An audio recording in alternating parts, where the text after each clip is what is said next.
बिस्मिल्लाहिर्रहमानिर्रहीम। इय्याक नअबुदु व इय्याक नस्तईन। मैं एहसान नाज प्रोग्राम सियासत बखैर में आपको खुशामदीद कहता हूँ। पाकिस्तान में इस वक्त जमहूरियत जिसको अहमियत के हामिल होते हुए अच्छा अंदाज और अच्छा प्रोग्राम देना चाहिए था, वो डीरेल होते हुए नज़र आ रही है, क्योंकि पाकिस्तान के इस्लामाबाद के 6 जजों ने जो एक ख़त लिखा है सुप्रीम जुडिशल काउंसिल को, उसमें उन्होंने जिन तफज़ात का इजहार किया है और कहा है कि हमारी हर अदालत में ISI के बंदे आके खड़े हो जाते हैं, बैठ जाते हैं और वो मुकदमे अपने तरीके से फैसले कराते हैं। और ख़ास तौर पर PTI के जो चेयरमैन हैं, तहरीक इंसाफ के जो सरबराह हैं, इमरान खान के साहब के बारे में उन्होंने काफ़ी हमें ज़िच भी किया और फैसले भी करवाए हैं। इन तमाम सारी बातों के बाद जितने भी फैसले इमरान खान के ख़िलाफ़ किए गए हैं वो सारे बेमानी हो जाते हैं और उनका कोई जवाब नहीं रहता। लेकिन कल वज़ीर-ए-आज़म पाकिस्तान और चीफ जस्टिस ऑफ पाकिस्तान काजी फैज़ ईसा ने एक गैर कानूनी गैर आइनी मुलाकात की, जिस पे उन्होंने तय किया कि ये जो लेटर लिखा है हाज़िर जजेस का, कोई एक बंदा जो कि जज रिटायर है वो इनका सारा वो एडिट करेगा। तो ये सारी वो बातें ऐसी हैं कि जो सारी गैर कानूनी हैं। पाकिस्तान में इस वक्त जो दहशतगर्दी हो रही है और डेली 2, 4, 6, 10 हमारे जो फौजी जवान हैं, पुलिस के हैं, रेंजर के हैं, उनको शहीद कर दिया जाता है। और शहीद होने के बाद हमारे जितने वज़ीर-ए-आज़म, सदर, जितने जो हुकूमती अहदों पर बैठे हैं, ये उनके घरों में, उनके जनाज़ों में, उनमें इस तरह शिरकत करते हैं कि ये बहुत बड़ा आसानी इक़दाम है। और भाई आपका काम है इनको रोको, ये हमले नहीं होने चाहिए। ये जिस तरीके से ये तशद्दुद किया जा रहा है ये नहीं होना चाहिए, ये आपका काम है। आप सिर्फ PTI के कारकुनों को पकड़ते हैं, इसके अलावा ना आपके दहशतगर्द को काबू आते हैं, ना गुंडे, ना कातिल, ना मफरूर आपसे पकड़ जाते हैं। एक कच्चे के इलाके में जितने भी लोग बदमाशी और चोरियाँ डकैतियाँ कर रहे हैं वो आज तक आपके पास पकड़ेंगे नहीं। आपके पास क्या नहीं है? आपके पास फ़ौज है, आपका पुलिस है, आपके पास बम है, आपके पास जहाज़ है, आपके पास टैंक है, लेकिन नहीं, क्योंकि सिर्फ पकड़ना है तो PTI के लोगों को पकड़ना है। तो ये सारी जो मामलात है, या पूरा रमज़ान ख़त्म होने का है, लेकिन महंगाई अब भी सर चढ़ कर बोल रही है और कई अशिया ऐसी जो मिल नहीं रही, अगर मिल रही है तो इतनी महंगे दामों में मिलती है कि जो गरीब आदमी बाज़ार में लेने के लिए आता है वो हाथ खाली वापस है। आज इन सारे मामलात पर हमने बात करने के लिए हमने मशहूर तजिया नगार मोहतरमा ऐनी बाजवा साहबा को दावत दी है। ऐनी बाजवा साहब, अस्सलाम वालेकुम। अस्सलाम वालेकुम। वालेकुम सलाम। एहसान नाज साहब, क्या हाल है आपका? मैं ठीक हूँ। और दूसरी हमारी मेहमान है PTI की रहनुमा मोहतरमा ज़ेबा नाज साहबा, वो हमारे स्टूडियो में मौजूद हैं। ज़ेबा साहब, अस्सलाम वालेकुम। तो ऐनी साहब, आप ये बताएं, ये जो पाकिस्तान में सियासी हालात जो जा रहे हैं, आप इसको किस निगाह से देखती हैं?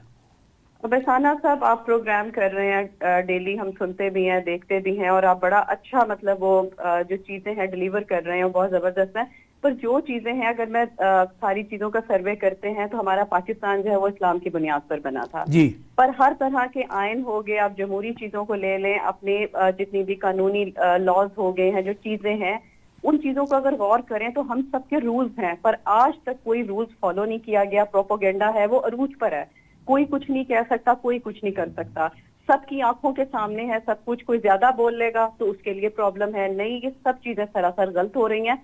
और दूसरे, अभी आप बात कर रहे थे कि रमजान के हवाले से जो महंगाई है वो फुल पीक पे चली जाती है। आम दिनों में इतना नहीं होगा, पर जैसे जैसे हम देखते हैं चीजों को, जहाँ पे रोजे आते हैं, लोगों को रेट कम करना चाहिए मार्केट में, और जो लोगों के हालात हैं वो हर चीज के रेट जो है वो आपको डबल ट्रिपल मिलते हैं, जिसकी वजह से अवाम बहुत ज्यादा मसाइल का शिकार है।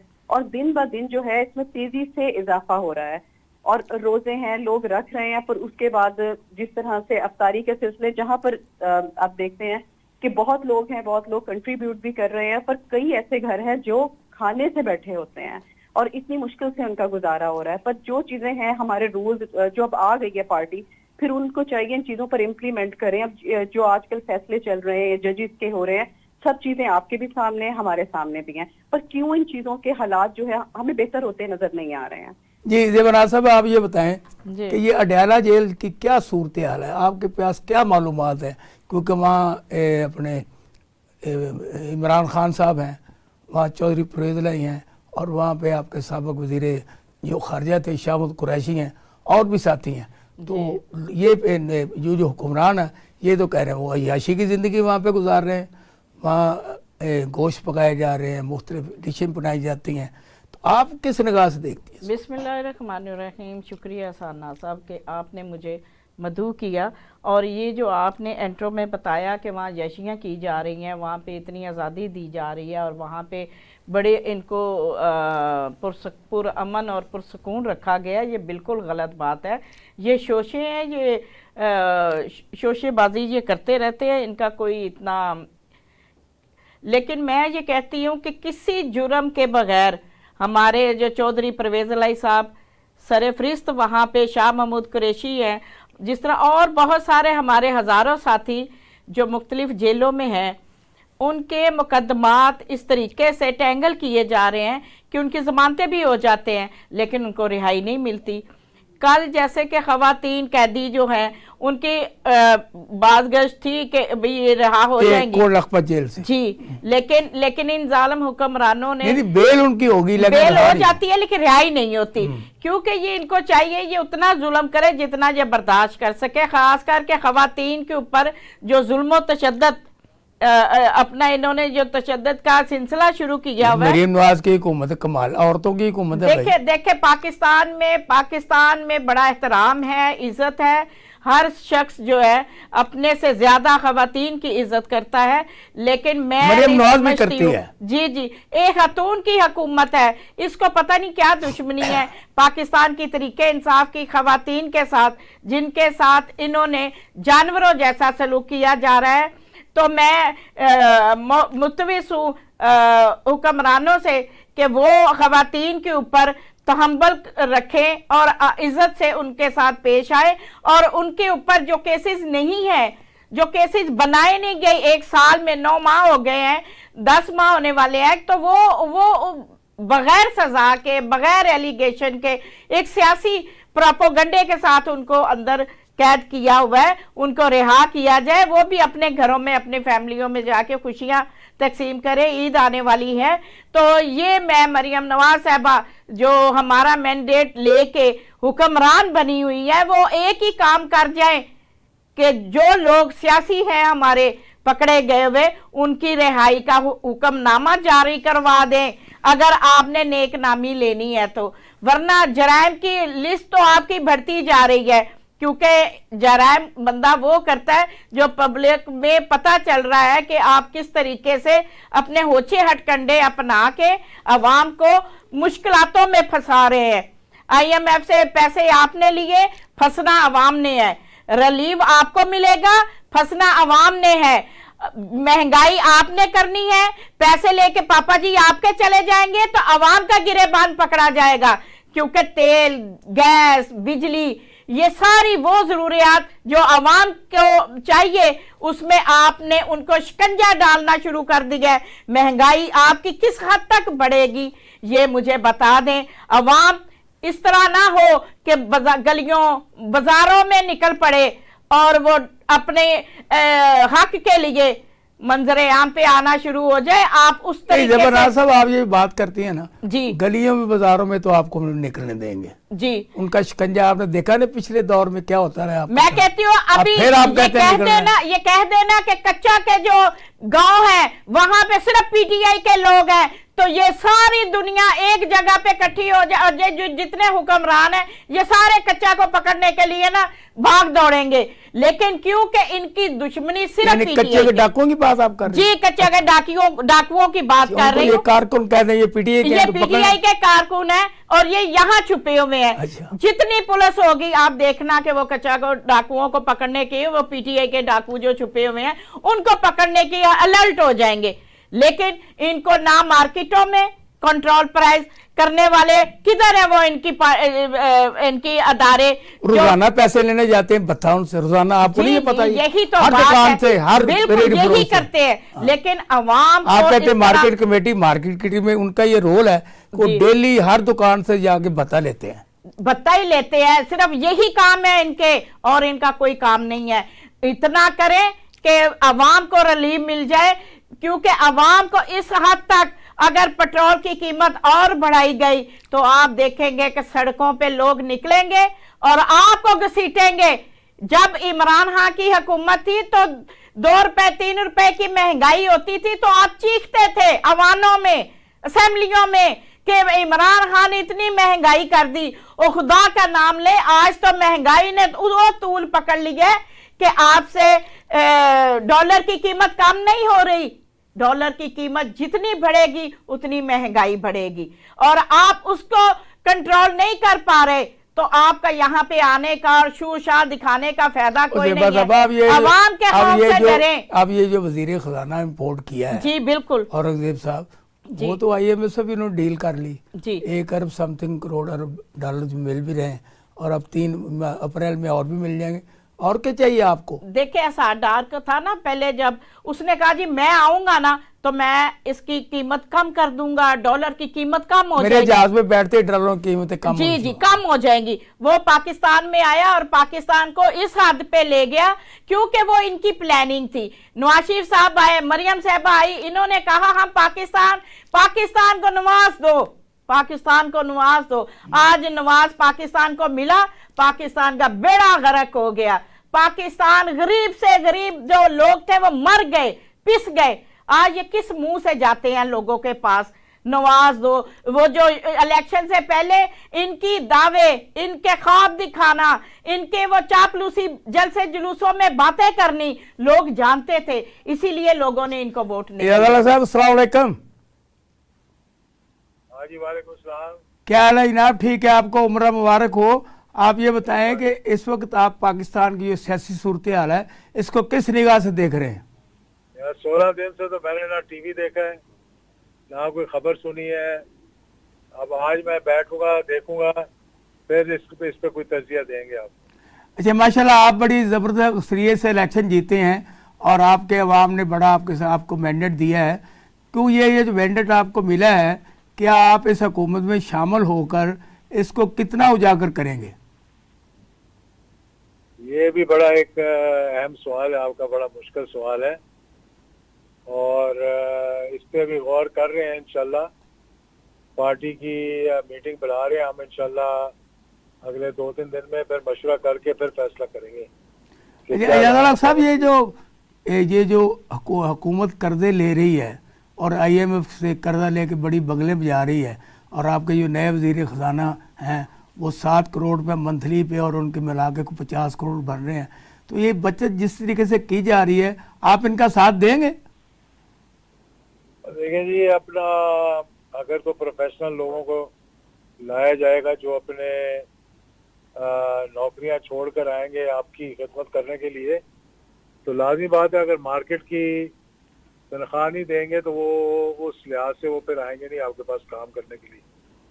पहली बात तो ये है। दूसरी बात ये है कि हमारे यहाँ जब तक के अपने मामलात को सीधा नहीं करेंगे ये IMF के चुंगल से निकलना बड़ा मुश्किल है। अपने पेट पे पत्थर बांधना पड़ेगा सबसे पहले। और हमारी जब हुक्मरानों की अयाशियाँ और एलीट क्लास की अयाशियाँ, ब्यूरोक्रेट्स की अयाशियाँ ख़त्म नहीं होंगी जब तक ये मुल्क सही सिमत में नहीं चल सकता। दूसरी बात, कुछ मुश्किल फैसले जो हम कर रहे हैं IMF के कहने पे, अगर हम खुद वो फैसले कर लें तो मेरा ख्याल है कि हमें IMF की तरफ नहीं जाना पड़ेगा। मसलन टैक्स बेस अपनी बढ़ाएं, टैक्स नेट को बढ़ाएं, रियल एस्टेट को टैक्स नेट में लेकर आए, एग्रीकल्चर को टैक्स नेट में लेकर आए, चाहे थोड़ा लगाएं या ज्यादा लगाएं। तो वैसे तो अगर इस्लामी कवानीन पे चलें और सिर्फ ज़कात इम्प्लीमेंट करवा लें तो और कोई टैक्स लेने की जरूरत नहीं है, लेकिन हमारी नीयतें क्योंकि नहीं है इस किस्म की, तो इसलिए हम लोग उस सिमत पर नहीं चल सकते। तो ये चीज़ें हैं, मुश्किल फैसले हैं, ये करने पड़ेंगे। कुछ आपको थोड़ा सा स्ट्रीमलाइन करना पड़ेगा, थोड़ी सी अपनी ये जो फालतू लोग रखे हुए हैं, फालतू मिनिस्ट्रियाँ बनाई हुई हैं, इनको बंद करना पड़ेगा। ठीक। और लोगों को बड़े बड़े घरों से, महलों से निकाल कर छोटे घरों में भेजना पड़ेगा, तब जाके मामला ठीक होंगे। अच्छा एजाजुल साहब, ये जो महंगाई का जिन कंट्रोल नहीं हो रहा, हालांकि हुकूमत का ये दावा था कि महंगाई कम करेंगे, इसके लिए कोई सजेशन दें गवर्नमेंट को, हुकूमत को, कि वो ये इकदाम करे जिसकी बुनियाद पर महंगाई कम हो? देखिए, महंगाई कम करने का तो एक ही तरीका है कि कंट्रोल सही होना चाहिए, और कंट्रोल सही हो तो मजिस्ट्रेसी सिस्टम नहीं रहा, वो खत्म कर दिया जो जाके चेक करते थे प्राइस कंट्रोल। अब ये है कि आप प्राइस लिस्टें लगाएं, कोई इम्प्लीमेंट ना कर रहा हो तो वो आपको हाथ गर्म कर देता है, आपके हाथ गर्म कर देता है, तो आप फिर पीछे हट जाते हैं। तो वो जाते ही इसलिए हैं, ये प्राइस कंट्रोल कमेटी के लोग सिर्फ उनके पास जाते ही पैसे लेने के लिए। तो ये मुझे एक वाकया याद है अपने वालिद के ज़माने का कि प्याज की कीमतें बढ़ गई थी, तो एकदम अखबार में आ गया कि प्याज की कीमतें जो है ना वो बहुत ज़्यादा बढ़ गई हैं। तो उन्होंने फिर फ़ोन किया, जब पढ़ा अखबार में या किसी ने बताया, तो उन्होंने जब फ़ोन किया अपना सेक्रेटरी फाइनेंस को कि कल जब मैं सुबह सो कर उठूँ तो अगर ये कीमतें वापस ना हुई हुई तो फिर आप दफ्तर मत आना। लेकिन ये बात अब कौन करे? आपके वालिद मोहतरम ने तो इकदाम किए, उनके दौर में ना चीजें बढ़ी, ना पेट्रोल की कीमत बढ़ी, ना डॉलर की कीमत बढ़ी ना। और फिर उसका नतीजा ये निकला कि रात 2:30 बजे उसने कॉल करके घर पे पैगाम छोड़ा कि जनरल साहब कहना सुबह उठ के कीमतें देख लें, वो वापस वहीं होंगी जहाँ पे पहले। तो जब तक ऐसा मामला नहीं होते, जब तक खुद इंसान चेक नहीं करता, और जो अंडों को किलो में बेचते हैं और आलूओं को दर्जनों में बेचते हैं, उनको क्या पता है कि किस भाव बिकती है। नहीं, मियां नवाज शरीफ साहब ने तो कहा था कि मैं अपने ज़िया-उल-हक साहब का मिशन पूरा करूंगा। अल्लाह करे कि अब वो तो है नहीं, अब उनके भाई उस नक्शे कदम पे चलना चाहिए।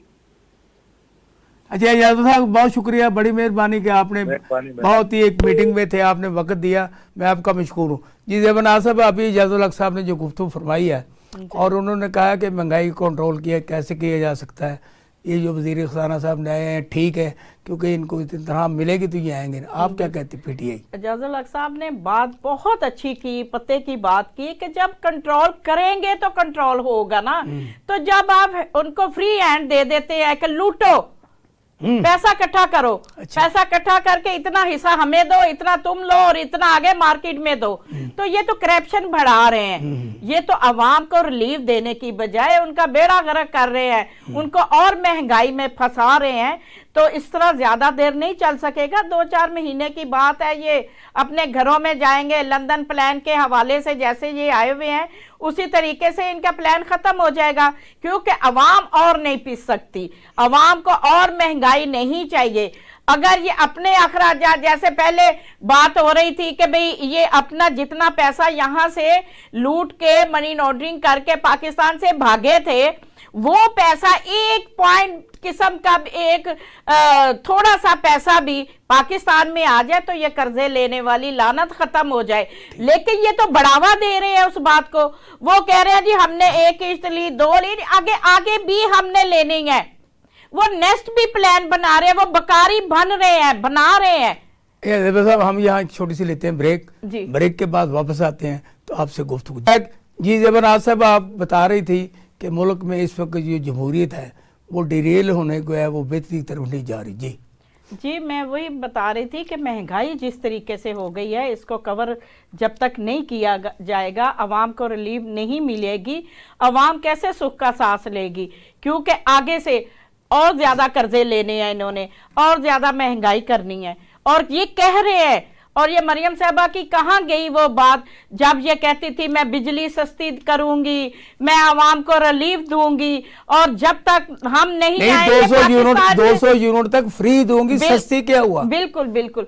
रावल साहब कह रहे 300 यूनिट पोपट समझ के आवाम को एक धोखे की सांचे में ढाल रहे थे। अब दोनों के मुंह गुम हो गए, रावल बोल रहे हैं, हो गए, जब तक इलेक्शन खत्म हो गए अब दोनों के मुंह में घुंघरियां पड़ गई हैं, ना बिलावल साहब रिलीफ देने का बोलते हैं ना मरियम साहबा बोलती हैं, क्योंकि वो इक़्तिदार में आने के लिए तो ख्वाब दिखाते हैं लोगों को, और लोगों ने इसी वजह से इनको रिजेक्ट किया है कि ये दिखावे, इनके हाथी के दांत है, खाने वाले रिजेक्ट क्या वो वज़ीर-ए-आज़म रिजेक्ट किया? नहीं, रिजेक्ट तो किया है रासान साहब, ये तो हमारा पीटीआई का मैंडेट, तो ये पीटीआई की गलती है, पीटीआई को सबसे लोगों ने वोट दिए, आपने हुकूमत नहीं बनाई, आप कहते हैं उन्होंने किया। देखिए हुकूमत करते हैं इन चोर लुटेरों डाकुओं के साथ हमारे कायद बानी है, पीटीआई ने हुकूमत बिल्कुल नहीं बनानी। 5 साल और भुगते हैं, इसलिए बानी गलत फैसले करके आवाम कितनी दफा आपको वोट दे। गलत फैसले नहीं है,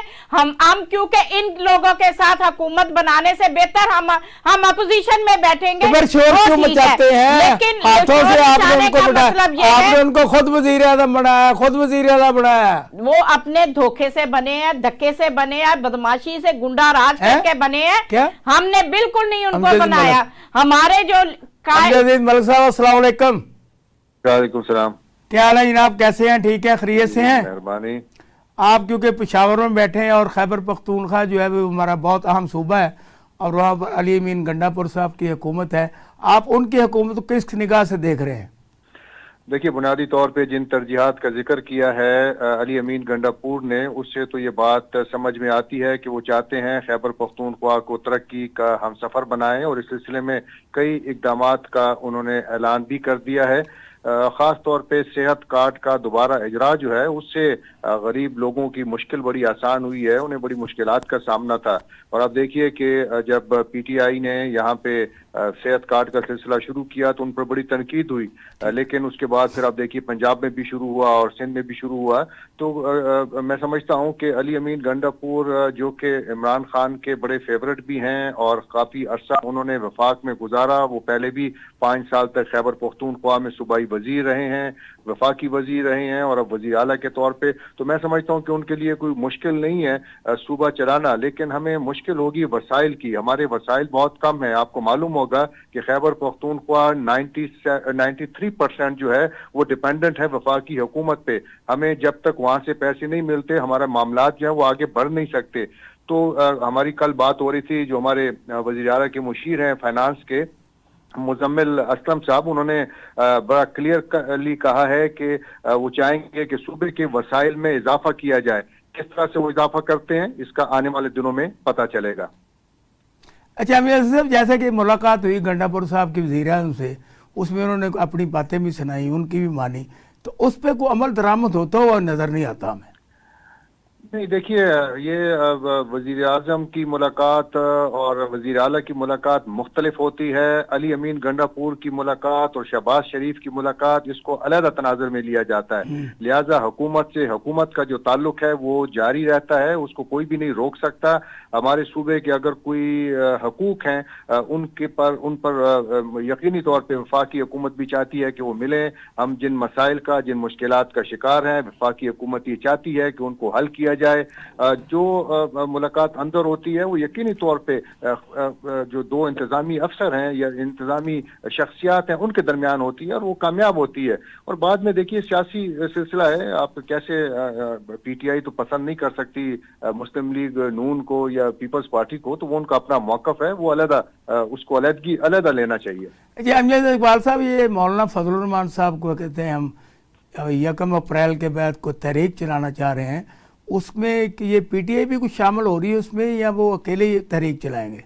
फिलहाल तो मौलाना फजलुर रहमान साहब का बयान सामने आया है और उन्होंने तहरीक का बाकायदा आगाज करने का फैसला किया है। देखेंगे कि उसके बाद अगर पीटीआई उनके साथ शामिल होती है या नहीं, लेकिन ये तो देखें खैबर पख्तूनख्वा में तो बड़ी आसानी होगी, यहाँ पे आप मुजाहरे कर सकते हैं और मेरा ख्याल है कि बाकी शहरों में भी मौलाना फजलुर रहमान को रोका नहीं जाएगा, बल्कि वो अपनी पोजीशन वाजे करेंगे। और उनका ये ख्याल है कि जो इलेक्शन हुए, आम इंतखाबात हुए, उनमें धांधली हुई और इस हवाले से उनका जो मौक़िफ़ है वो बड़ा वाजे है। तो मैं समझता हूँ ये उनका मौक़िफ़ ये है कि हमारे खिलाफ धांधली तरीके इंसाफ ने खैबर पख्तूनख्वा में कराई, ये आप नोट करें। देखिए इस तरह की धांधली नहीं है, और भी बड़ी धांधली है। मैं उसकी तफसील में नहीं जाना चाहता हूं कि अगर यहाँ पे आप धांधली ना करते तो शायद खैबर पख्तूनख्वा में जितनी भी खैबर पख्तूनख्वा असेंबली की सीटें हैं सारी पीटीआई ने जीत जानी थी। اور اس سلسلے میں ان کا موقف علیحدہ ہے، ان کا موقف کسی خاص تناظر میں ہے، اور یقینی طور پہ ان کو جو ہرایا گیا یا ان کو جو شکست ہوئی ہے وہ اس حوالے سے بات کرتے ہیں۔ تو دیکھیے ایک حقیقت یہ ہے کہ پی ٹی آئی نے کلین سویپ کیا، اور پی ٹی آئی کی طرف سے دھاندلی کا شور بالکل ٹھیک ہے، اور میں تو سمجھتا ہوں کہ پنجاب میں بھی آپ دیکھیے نا، لیڈروں پہ بات ہو رہی ہے کہ وہ تو شکست خوردہ لیڈر ہیں اور آپ ان کو دوبارہ اسمبلیوں میں لے کے آئے ہیں، تو وہ اوور آل دھاندلی کی بات کر رہے ہیں۔ اچھا یہ جو 6 ججز نے اپنی روزگار اپنی پیش کی ہے جوڈیشل کونسل کو، اور کل وزیر اعظم اور اپنے چیف جسٹس آف پاکستان نے آپ سے ملاقات کر کے طے کیا کہ ہم کسی ریٹائر جج سے جو آن ڈیوٹی ججز ہیں 6 ان سے ان کا آڈٹ کروائیں گے۔ اس بارے میں آپ کیونکہ سینئر صحافی بھی ہیں اور آپ کی بڑی دور تک نگاہ ہے، اس کے کیا اثرات مرتب ہوں گے؟ دیکھیے یہ معاملات بڑے سنجیدہ ہیں اور ان پر بات کرنے کے لیے بڑی احتیاط کی بھی ضرورت ہے۔ 6 ججز نے لکھا، اور کن کو لکھنا چاہیے تھا، 6 ججز نے خود کیوں ایکشن نہیں لیا؟ جنہوں نے ان کے خلاف اقدامات کیے تھے ان کو بلاتے عدالت میں، کٹہرے میں کھڑے کرتے۔ بہرحال انہوں نے خط لکھا ہے اپنے چیف کو، چیف نے ملاقات کی ہے وزیر اعظم سے۔ میں سمجھتا ہوں کہ اس ملاقات میں جو باتیں ہوئیں وہ تو سامنے آ چکی، اور ہمارے وزیر قانون نے بڑی تفصیل کے ساتھ اس کا بیان دیا ہے۔ جہاں تک ریٹائرڈ جج کی تعیناتی ہے، یہ ایگزیکٹوز کا فیصلہ ہے، اور ضرورت تو اگر میری اب ذاتی خواہش پوچھیں، میں تو یہ سمجھتا تھا کہ سپریم کورٹ کے کسی جج کو اس کمیشن کا سربراہ بنانا چاہیے تھا۔ بہرحال یہ حکومت کا فیصلہ ہے، اور مجھے جب 6 ججوں کو دھمکیاں مل سکتی ہیں تو آپ کا کیا خیال ہے جو ریٹائرڈ جج ہوں گے وہ برداشت کر لیں گے؟ اچھا امجد اقبال صاحب، کیونکہ ایک ریٹائر جج جو ایک حاضر صدر 6 ججز ہیں، ان کا اگر وہ آڈٹ کرتے ہیں تو وہ تو دباؤ کا شکار رہیں گے، وہ فیصلہ ان کو پہلے لکھا آ جائے گا، یہ آپ نے فیصلہ کرنا ہے۔ عوام الناس کی رائے ہے، اور بہت سینئر جرنلسٹوں کے بھی جو بیانات آ رہے ہیں، جو ان کے تجزیے آ رہے ہیں، وہ یہی آ رہے ہیں۔ بہرحال انتظار کرنا پڑے گا، جب یہ کمیشن بنے گا، جب تعیناتی ہوگی، اور اس کے بعد جب یہ تحقیقات کا سلسلہ شروع ہوگا، کمیشن تو تحقیقات کرتا ہے، وہ سب ججز کو بلائے گا، ان سے ثبوت مانگے گا، اور اس کے بعد اپنی رپورٹ پیش کرے گا۔ زیبا ناز صاحب، آپ مجھے یہ بتائیں، اب یہ جو اسپیشل سیٹوں کا آپ کا معاملہ تھا کہ وہ آپ کو نہیں دی جا رہی، اور اب سینٹ میں آپ کو سیٹیں مل گئی ہیں، پہلے تو وہ ایڈمٹ نہیں کرتے، یہ پارٹی نہیں ہے، اب وہ پارٹی اس طرح ایڈمٹ ہوگی، تو کیا آپ کو یقین ہے کہ ابھی سپریم کورٹ میں آپ گئے ہیں، آپ کو سیٹیں واپس ملیں گی؟ دیکھیں احسان صاحب، جو انہوں نے ہمارے مینڈیٹ کے ساتھ حال کیا، پوری دنیا کو پتا ہے کہ یہ ہمارا مینڈیٹ چوری کر کے آ کے حکمران بن گئے ہیں، اور حکمران بھی ایسے گنڈا گردی والے بن گئے ہیں کہ کسی کو سانس لینے کی بھی اجازت نہیں ہے۔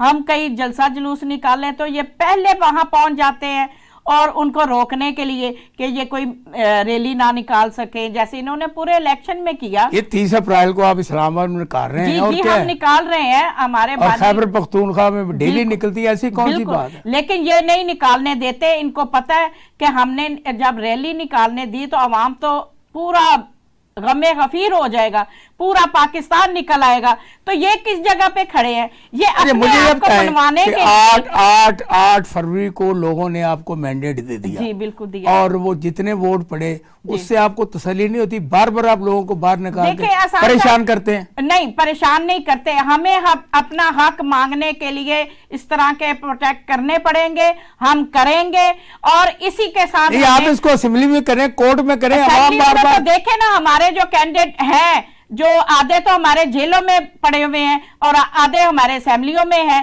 جو اسمبلیوں میں بولتے ہیں تو ان کا مائک بند کر دیا جاتا ہے، جو آواز اٹھانے لگتے ہیں تو آپ کا وہ کیمرہ ہے، آپ اگر سڑکوں پہ آئیں گے، آپ اگر سڑکوں میں آپ بات سنیں، آپ سڑکوں میں آئیں گے، آپ جیلوں میں بند کر دیں، دیکھیں وہ پھر اپنی ڈگر پہ چلیں گے، ہم اپنی ڈگر پہ چلیں گے، ہم نے اپنا حق لینا ہے، اور ہمیں پتہ ہے ہمیں کس طریقے سے حق ملے گا۔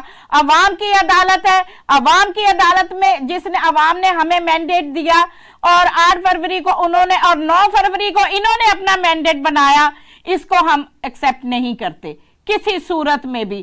ہمیں اپنا حق لینا آتا ہے، ہم اپنا حق تب تک لیں گے جب تک ہمارا حق ہمیں نہیں ملتا۔ نہیں، اب ہم پشاور چلتے ہیں جی، اور ان سے پوچھتے ہیں، جناب یہ جو میں نے کویسچن کیا ان سے بھی، یہ خواتین کی جو نشستیں ہیں یہ تو آپ کو مل نہیں رہی، اور اس کے باوجود آپ نے سینٹ میں انہوں نے خود میں بندر بانٹ کر لی، تو کیا یہ سیاسی پارٹیوں کو یہی صورتحال ہوتی ہے کہ جب چاہے ان کو سیاسی پارٹی مان لیں، جب چاہے نہ مانے، تو یہ جب تک یہ ایوان مکمل نہیں ہوتا جب تک یہ مخصوص نشستیں ان کو نہیں ملتی. اس بارے میں آپ کا کیا رائے؟ دیکھیے جی، خیبر پختونخوا کے حوالے سے تو آپ کے علم میں ہونا چاہیے کہ یہاں پہ گورنر صاحب نے اسمبلی کا اجلاس بلایا تھا، لیکن اسپیکر صاحب نے کہا کہ گورنر کو یہ اختیار حاصل نہیں ہے کہ وہ اسمبلی کا اجلاس بلا سکتے ہیں. خاص طور پہ نئے جو اراکین اسمبلی ہیں، خاص طور پہ خواتین کی مخصوص نشستوں کی جو خواتین آئی ہیں ان کو حلف اٹھانے کے لیے جو اجلاس ہے اس کو گورنر نہیں بلا سکتے، جس کے بعد معاملہ جو ہے وہ پشاور ہائی کورٹ میں گیا، اور اب پشاور ہائی کورٹ نے کہہ دیا ہے، ڈائریکشن دے دی ہے، فیصلہ کر دیا ہے کہ جتنی بھی خواتین مخصوص نشستوں پر منتخب ہوئی ہیں پوزیشن پارٹیوں کی جانب سے، ان کے لیے اجلاس بلایا جائے اور ان سے حلف لیا جائے، اور یہ توقع کی جا رہی ہے کہ اجلاس جو ہے وہ 2 اپریل سے پہلے ہو جائے گا خیبر پختونخوا کا. تو یہاں سے جو سینیٹرز منتخب ہوں گے ان کے لیے جو خواتین ہیں خاص طور پہ مخصوص نشستوں پر آنے والی، وہ اپنا حق رائے دہی استعمال کر سکیں گی. یہ اس طرح یہ جو اب پھر یہ بات کر رہی ہے کہ ہم سڑکوں پہ ہوں گے، ہم جلوس نکالیں گے، جلسے کریں گے. اب میں نے جو دیکھا ہے پنجاب میں، خاص طور اسلام آباد میں، آپ کے بھی علم بھی ہوگا کہ یہاں تو 10-15 لوگوں کو اکٹھے نہیں کرنے ہونے دیتے اور ان کو پکڑ کے لے جاتے ہیں. تو یہ جو 8 فروری کو یہ جمہوریت کا حسن ہے، دیکھیے جمہوریت کا حسن ہے، اپوزیشن کو احتجاج کا حق حاصل ہے، اور یقینی طور پہ ان کو اپنے احتجاج کے لیے سڑکوں پر آنا ہوگا. جب تک وہ سڑکوں پہ نہیں آئیں گے، آپ کے خیال میں کیا جب مہنگائی ہوگی تو حکومت کے لوگ جو ہیں وہ احتجاج کریں گے؟ آخر اپوزیشن جماعتوں نے ہی تو احتجاج کرنا ہے. اب دیکھیے مہنگائی، کل 7 روپے پھر بجلی کے بلوں میں اضافہ کر دیا گیا ہے. اسی طرح پیٹرول کی قیمتوں میں آنے والے دنوں میں اضافہ متوقع ہے. پاکستان انتہائی مشکل دور سے گزر رہا ہے، اور یہ میں آج کی بات نہیں کر رہا ہوں، یہ گزشتہ 50 سال سے میں کہہ رہا ہوں کہ یہ جب بھی ہم اخبار میں بیانات دیکھتے ہیں تو گزشتہ 50-60 برسوں سے ہم یہی سن رہے ہیں کہ پاکستان نازک دور سے گزر رہا ہے، اور اس مرتبہ یقینی طور پہ پاکستان مشکل میں. اور زیبا نے بالکل ٹھیک کہا کہ مینڈیٹ چوری کرنے کے بعد جب آپ حکومت میں آ جاتے ہیں تو آپ کی ترجیحات کچھ اور ہوتی ہیں.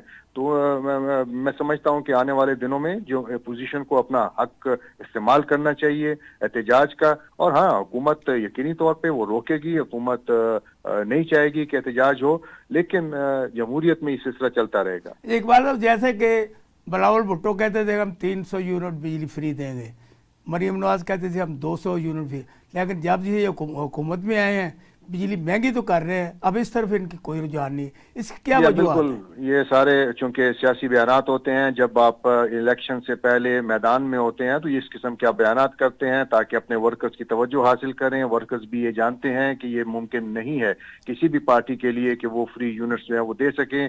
ملک کے پاس پیسے ہی نہیں ہے، ٹیکسز سے ہمیں آمدنی نہیں ہو رہی، ہمیں بڑی مشکلات کا شکار ہیں. حقائق کو سامنے رکھتے ہوئے، ان کو مد نظر رکھتے ہوئے یہ جسٹ سیاسی بیانات ہوتے ہیں، اور سیاسی بیانات سیاست کی حد تک ہی محدود ہیں. اچھا، یہ آپ کے جو وزیر اطلاعات ہیں صاحب وہ کہتے ہیں کہ اڈیالہ جیل کے انتظامات ہمیں دے دیں یا عمران خان کو ہمارے حوالے کر دیں. یہ کوئی قانون میں یہ کوئی ایسا طریقہ کار ہو سکتا ہے؟ بالکل ایسی کوئی بات نہیں ہے. جب ہماری حکومت اگر ڈیمانڈ کر رہی ہے تو دے دینا چاہیے، عمران خان کو یہاں پہ رکھنا چاہیے. اڈیالہ جیل میں کیا ان کو رکھ کے کوئی خاص ہوا ہے؟ تو یہ ہو سکتا ہے، ایسی کوئی بات نہیں. قانون آپ نے دیکھا ہوگا کہ اگر پنجاب کا کوئی قیدی ہے تو وہ سندھ چلا جاتا ہے، سندھ کا کوئی قیدی ہے وہ یہاں پہ آ جاتا ہے، یہ تو نارملی ہوتا ہے. تو یقینی طور پہ ان کا مطالبہ بالکل درست ہے. نہیں، مجھے تو یہی نظر آتا ہے کہ ان کا مطالبہ کو یہ مان لیں، کیونکہ وہ تو وہاں پہ لوگوں کو نہیں ملنے دیتے، تو وہ ان کو کیسے وہاں پشاور بھیج دیں گے؟ بھیج دیں گے نہیں، یہ تو مطالبہ ہے نا جی. یہ تو کوئی وہ زور زبردستی نہیں کر رہے کہ آپ ہمیں عمران خان کو فوری طور پہ آپ ہمیں ہمارے حوالے کریں، نہیں تو ہم آگے لے جائیں گے. ایسا نہیں ہے، یہ تو ایک مطالبہ ہے، اور مطالبہ ان کا جائز ہے. اگر وفاقی حکومت نہیں مانتی تو یہ ان کی مرضی ہے.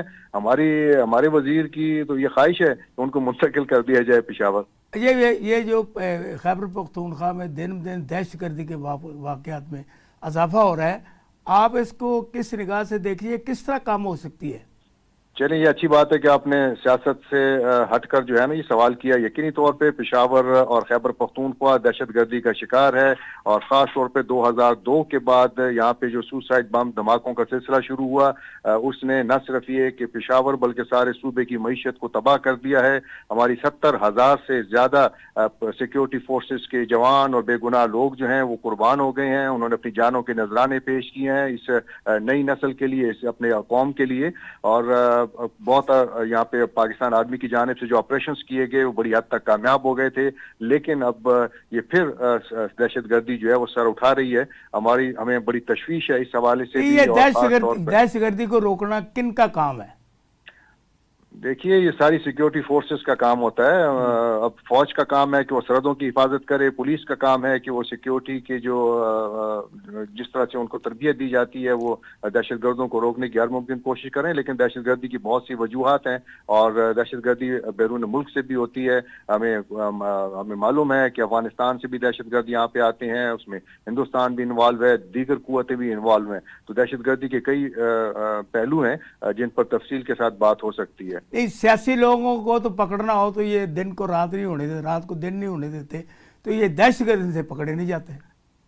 دیکھیے جب کوئی سوسائڈ بمبر آ جائے گا نا آپ کے سامنے تو پکڑنا شکڑنا کوئی نہیں ہوتا، پھر اس میں پھٹنا ہی ہوتا ہے. تو لہٰذا ان چیزوں کو دیکھنا چاہیے. بڑے سینسیٹیو معاملات ہیں.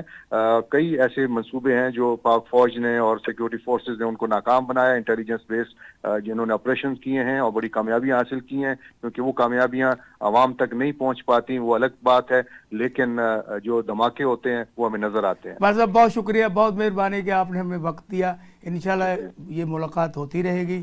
میں بہت ممنون ہوں اپنے ان تمام پارٹیسپینٹ کا، جناب اعجاز الحق صاحب کا، عینی باجوہ کا، زیبا ناز کا. میں آپ کا بہت مشکور ہوں کہ آپ نے نہایت آسان طریقے سے اپنا حصہ ڈالا. اب یہ فیصلہ کرنا ہے عوام نے کہ میرے پینل نے میرے سوالات کے جواب دیے، اس کا فیصلہ کرنا ہے عوام نے.